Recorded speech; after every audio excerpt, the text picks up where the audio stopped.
Hello everyone.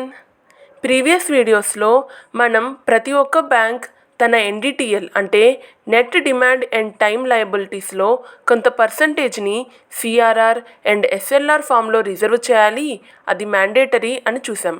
అలాగే ఈ CRR and SLR range ఎంత ఉండాలి అండ్ ప్రజెంట్ వీటి పర్సంటేజ్ ఎంత ఉంది అనేది కూడా డిస్కస్ చేసుకున్నాం. సిఆర్ఆర్ని చూస్తే ఈ అమౌంట్ని బ్యాంక్స్ ఆర్బీఐ దగ్గర క్యాష్ ఫామ్లో డిపాజిట్ చేస్తాయి అండ్ దీనిపైన బ్యాంక్స్కి ఎలాంటి ఇంట్రెస్ట్ రాదు.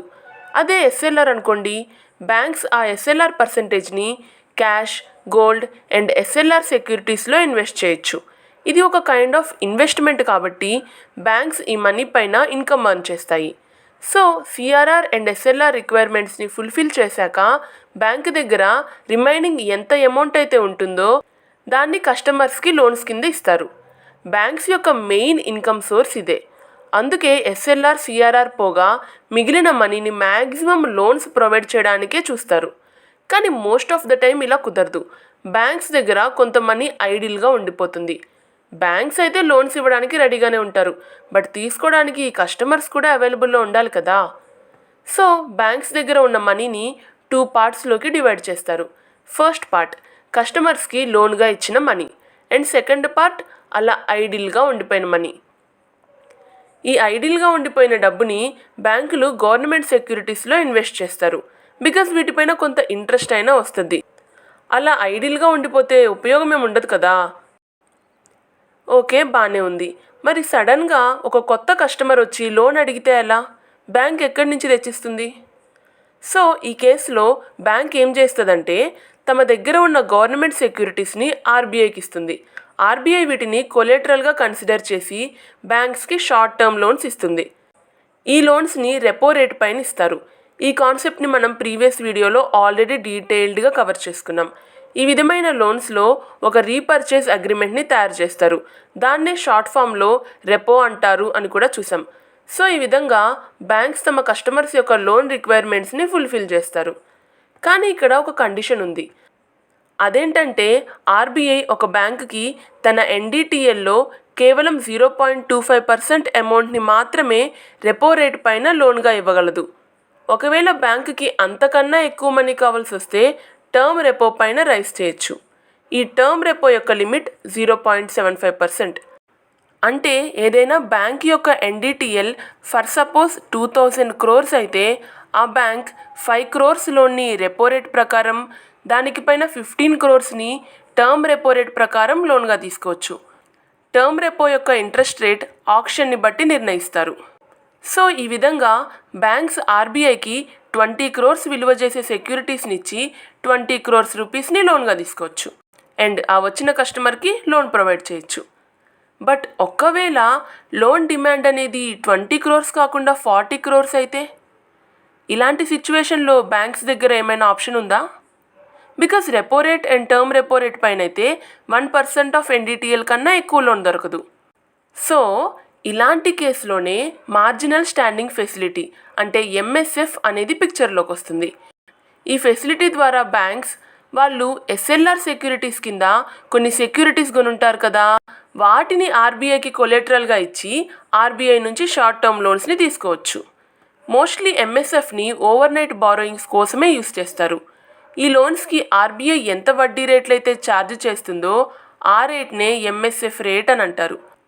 సో ఈ విధంగా రెపో రేట్ లిమిట్ కన్నా ఎక్కువ మనీని కూడా బ్యాంక్స్ ఆర్బీఐ నుంచి అప్పుగా తీసుకోవచ్చు. అలా అని కంప్లీట్ ఎస్ఎల్ఆర్ సెక్యూరిటీస్ని ఆర్బీఐ దగ్గర నుంచి ఎంత కావాలంటే అంత లోన్స్ తీసుకోవడం కుదురుతుందా అంటే అస్సలు కుదరదు. ఇక్కడ కూడా కొన్ని కండిషన్స్ ఉన్నాయి. ఫస్ట్ కండిషన్, ఈ మార్జినల్ స్టాండింగ్ ఫెసిలిటీ యూస్ చేసినా కూడా బ్యాంక్స్ తమ ఎన్డిటిఎల్లో కేవలం 1% అమౌంట్ని మాత్రమే ఆర్బీఐ నుంచి లోన్గా తీసుకోగలరు. అంటే ఈ ఫెసిలిటీని యూస్ చేసేటప్పుడు బ్యాంకులు 1% ఎన్డిటిఎల్ని క్యాలిక్యులేట్ చేసి ఆ వాల్యూకి సరిపోయే ఎస్ఎల్ఆర్ సెక్యూరిటీస్ని మాత్రమే ఆర్బీఐ దగ్గర కొలెటరల్గా ఉంచగలరు. మన ఎగ్జాంపుల్ చూస్తే బ్యాంక్ యొక్క ఎన్డిటిఎల్ 2000 crores కాబట్టి దీని ప్రకారం ఈ బ్యాంక్ ఎంఎస్ఎఫ్ని యూస్ చేస్తూ 20 crores ఆఫ్ లోన్ని తీసుకోగలదు. అంటే 20 crores repo rate and term repo rate పైన రైజ్ చేస్తుంది అండ్ దానిపైన ఇంకో 20 crores ఎంఎస్ఎఫ్ ద్వారా రైజ్ చేస్తుంది. టోటల్గా 40 crores అయింది. సో ఈ విధంగా బ్యాంక్స్ తమ లిక్విడిటీ రిక్వైర్మెంట్స్ని మెయింటైన్ చేసుకోవచ్చు అండ్ అవసరమైనప్పుడు తమ కస్టమర్స్ యొక్క లోన్ రిక్వైర్మెంట్స్ని కూడా ఫుల్ఫిల్ చేయొచ్చు. బట్ ఇక్కడ గమనించాల్సిన విషయం ఏంటంటే ఆర్బీఐ ఎంఎస్ఎఫ్ రేట్ని ఎప్పుడూ రెపో రేట్ కన్నా ఎక్కువగానే ఉంచుతుంది. బికాజ్ ఎంఎస్ఎఫ్ అనేది బేసిక్గా ఒక పీనల్ రేట్, అంటే రెపో రేట్కి కొంచెం పెనాల్టీ యాడ్ చేసి ఎంఎస్ఎఫ్ రేట్ని క్యాలిక్యులేట్ చేస్తారు. ఈ పెనాల్టీ ద్వారా ఆర్బీఐ బ్యాంక్స్ తోటి ఒక విషయం చెప్పాలనుకుంటుంది. అదేంటంటే మీరు ఎంత యూజ్లెస్ అంటే మీ లిక్విడిటీని మెయింటైన్ చేసేందుకు ఎస్ఎల్ఆర్లో ప్లేస్ చేసిన గవర్నమెంట్ సెక్యూరిటీస్ని కూడా అమ్మడానికి రెడీ అయిపోయారు. అందుకే ఈ పెనాల్టీ రేట్ అని చెప్పడం అన్నమాట. ఈ చార్ట్ చూడండి. ఆర్బీఐ తమ 2011-12 మానిటరీ పాలసీలో ఫస్ట్ టైం మార్జినల్ స్టాండింగ్ ఫెసిలిటీని అనౌన్స్ చేసింది.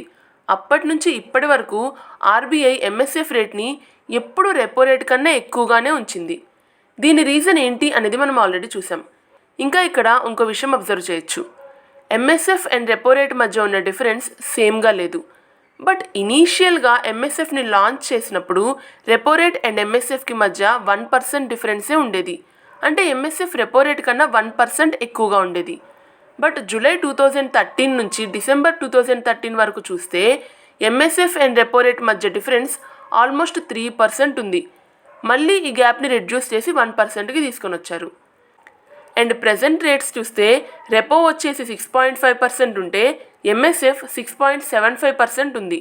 అంటే ప్రెజెంట్ వీటి మధ్య ఉన్న డిఫరెన్స్ జస్ట్ 0.25%. సో ఎంఎస్ఎఫ్కి సంబంధించిన కంప్లీట్ డీటెయిల్స్ ఇవే. ఇదే విధంగా మీరు రిమైనింగ్ సబ్జెక్ట్స్ కూడా కవర్ చేయాలనుకుంటే బుక్స్తావా తెలుగు ప్లేలిస్ట్ని ఫాలో అవ్వండి. And thank you so much for watching and supporting బుక్స్తావా.